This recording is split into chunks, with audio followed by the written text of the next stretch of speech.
నిజమే మరొకసారి మీరు 21 సంవత్సరాల క్రితం పోతే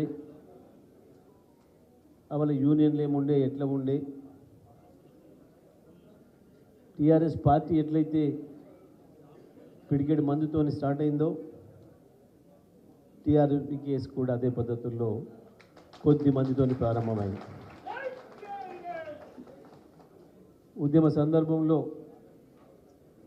ఒకవైపు తెలంగాణ కొరకు మరొక వైపు కార్మికుల హక్కుల కొరకు పోరాటం చేసిన నిజమైన సంస్థగా కార్మిక పక్షపాత సంస్థగా అంచెలంచెలుగా ఎదుగుతూ వచ్చింది. ఇవాళ కొద్దిమంది ఏదో కొంత నిరాశపడుతున్నట్లు, కొంచెం ఏదో భయపడుతున్నట్లు,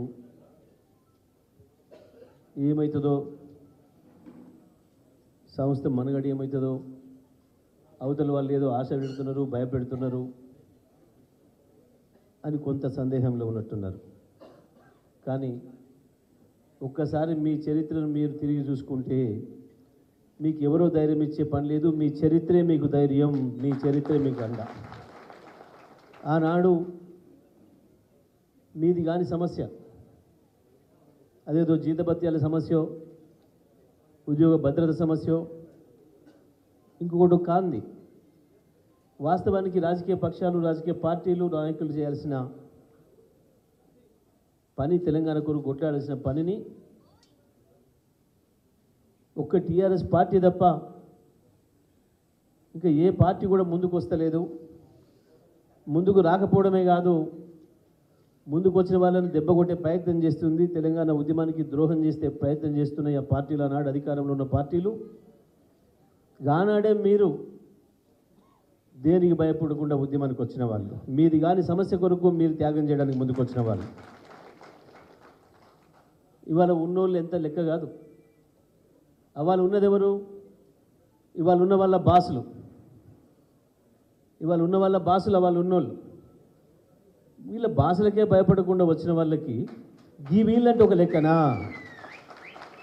గీ వీళ్ళంటే ఒక లెక్కనా? ఆ రోజు ఉన్నోళ్ళు రాజకీయ దురంధరులు, అనేక ఎత్తుగడలు ఉన్నోళ్ళు, భారతదేశాన్ని మేమే నడుపుతున్నామని అనుకున్న వాళ్ళు, వాళ్ళని కొట్టిన వాళ్ళకి ఇవాళకి మూర్ఖులు, ఇవాళ ఉన్నది మూర్ఖులు ప్రభుత్వంలో.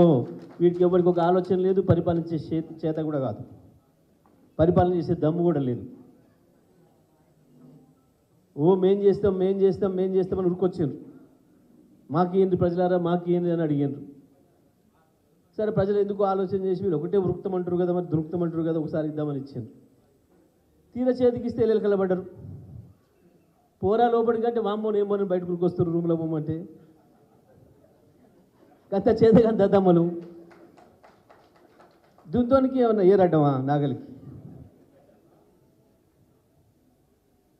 ఎందుకు ఆగమవుతారు? ఇంకా మేము మొదలే పెట్టలే పని. మీకు 100 రోజులు అవకాశం ఇచ్చిన, మేము ఇయ్యలే 100, మీరు అడిగారు. మేము వాస్తవానికి 6 నెలలు ఇద్దామనుకున్నాం. కేసీఆర్ గారు ఫలితాలు వచ్చిన తెల్లవారే మమ్మల్ని అందరిని పిలిచి, మీరు తొందరపడుకుని ఆగమం కాకుని, కొత్త ప్రభుత్వం కదా, ఒక 6 నెలలు టైం ఇద్దాం, కుదురుకొనియండి, వాళ్ళని సర్దుకొనియండి, కొంచెం తెలియదు కదా, అనుభవం లేని వాళ్ళు వచ్చింది కదా, ప్రభుత్వమే, రాష్ట్ర అభివృద్ధి ఆగిపోవద్దు, చూద్దాం ఎంత మేరకు చేస్తారో,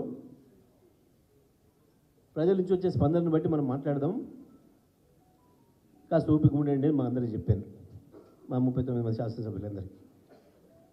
మేము అట్లనే ఉన్నాం. 2 రోజులకే సభ పెడతాం సభ పెట్టిండ్రు. సభ పెట్టినోడు ఏం చెప్పాలి?